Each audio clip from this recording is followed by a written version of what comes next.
ये भी बुड़ी जाइए बंध देखते बुड़ी जाइए खाली टी अच्छी सेपट साइड नंजा बसला देखते ऊपर पानी चलती माछ धरी केते माछ पड़ी देखते नंजार चलते बर्तमान तुमको देखी आसतु बर्तमान देखा माछ फ्रेंड जय Jagannath welcome to my channel सकाल सकाल बर्तमान मुझे पहुँची जाइए पुखरी पाखे जेहेतु उठिया भर बर्तमान आउ माछ भी सेमती पड़ूना देखो बर्तमान पुखरी पाखे मुझे पहुँच जाइए ये हूँ आम बसा और निश्चिंत भाव में ब्लॉग टी कंटिन्यू करेंगे शेष देखापी चेष्टा करेंगे जो मैंने नुआ कर आम चैनल माध्यम ब्लॉग टी देखुं खास कर सब्सक्राइब करदे बेल आइकन टी बजेदेवे चलतु बर्तमान आज ब्लॉग टी स्टार्ट करवा आउ बर्तमान मु तो पोखरी पाखे बर्तमान जाऊँगी जो नंजा बस देखा पोखरी मध्य पानी किसी गड़ी जना पड़े पानी हेलानी पानी हेलानी नईर नाड़ी भी आइलानी कारण पोखरी पशि नहीं पशब बर्तमान जावा तो वर्षा डेली हूँ कादुଅ पानी हुड़ा जमा सुकुना जालापुरे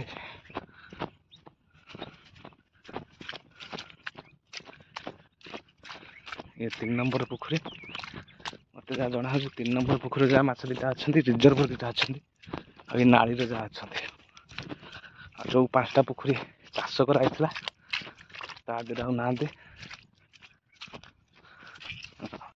बर्तमान ये बंध 2टा बंध आम बंधा है ये गोटे बंध सेपटे गोटे बंध ये बंधर जेहेतु बार बार आथरा खसला नंजा बसैलानी पछक आउ गोटे बंध बंधा है बर्तमान से नंजा बस जा बर्तमान देखा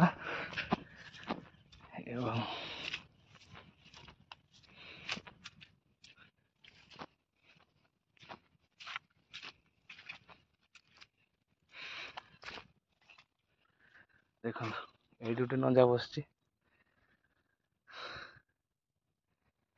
नंजा बस पूरा लंबा कि जाल दिखाई से नंजा तर बंधा है आउ गोटे नंजा से बस देखो आउ गोटे नंजा ये बस बर्तमान ये जो गोटे बस्ता तले पड़ी से काढ़ी कहीं काले पानीटा शीघ्र शीघ्र पशब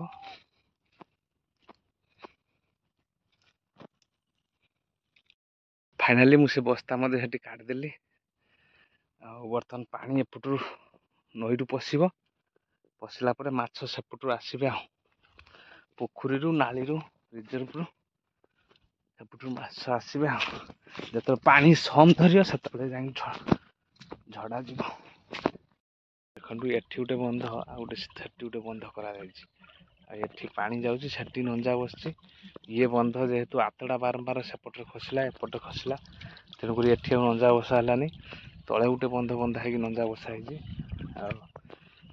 देखा एथर सब गोटे कहीं जो 6टा पोखरी रहा 6टा पोखरी सब नाली की कनेक्शन कर पाइप पड़ी आउ सब पोखरी एका साथ पानी पशुचे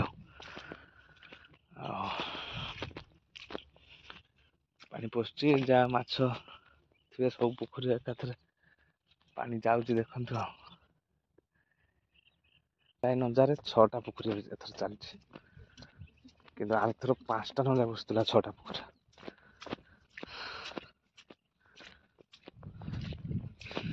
वर्षा तो बार बार हो तो कादुଅ खाली हुड़ा सब देख कौन कर माछ दीटा खाया कष्ट करने को पड़ो पोखरी पानी ठीक ठाक अच्छी सब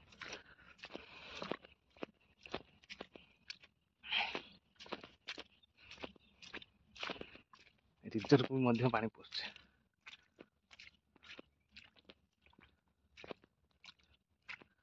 सब घाई खुला 6टा पोखरी रिजर्व 7टा सब गोटे कनेक्शन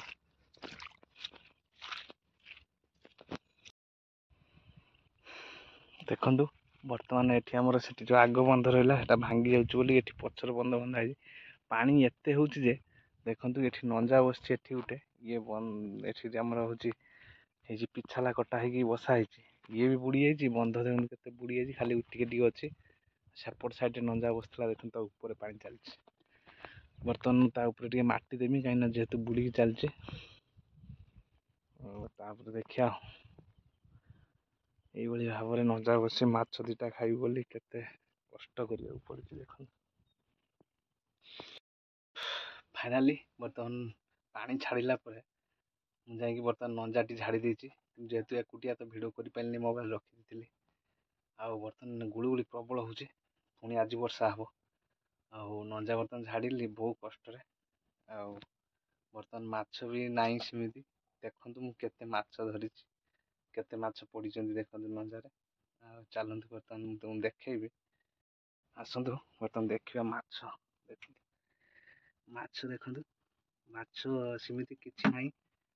କଙ୍କଡ଼ା ଖାଲି ଗୋଟେ ପଡ଼ିଛି, ଆଉ ଚିରୁଆ ଗୋଟେ ପଟ ପଡ଼ିଛି, ତା କଙ୍କଡ଼ା ପୁରା ଖାଇଗଲା। ବାଗଦା ଗୋଟେ ପଡ଼ିଛି, ଚିଙ୍ଗିଡ଼ି 8-10ଟା ଖଣ୍ଡେ, କରାଣ୍ଡି 2ଟା, ଏତିକି ମାଛ ପଡ଼ିଛି। ଦେଖନ୍ତୁ ଇଏ ସେ କାଦୁଅ କରାଯିବ, ଏତିକି ମାଛ ପଡ଼ିଛି। ଆଉ ମାନେ ଯେତିକି କଷ୍ଟ ହେଲା, କଷ୍ଟର ଫଳ ମାନେ ଏତିକି ବି ନୁହେଁ। ନିଶ୍ଚିନ୍ତ କିଲେ ଖଣ୍ଡେ ପଡ଼ିବା କଥା। ଏ ସବୁ ମିଶିକି କେତେ 100 ଖଣ୍ଡେ ହବ ବୋଧେ, 100-150 ହବ। ଯାହା ମଙ୍ଗଳବାର ଆଜି ଆମ ବାପ ଝିଅଙ୍କର ହେଇଯିବ ଆଉ।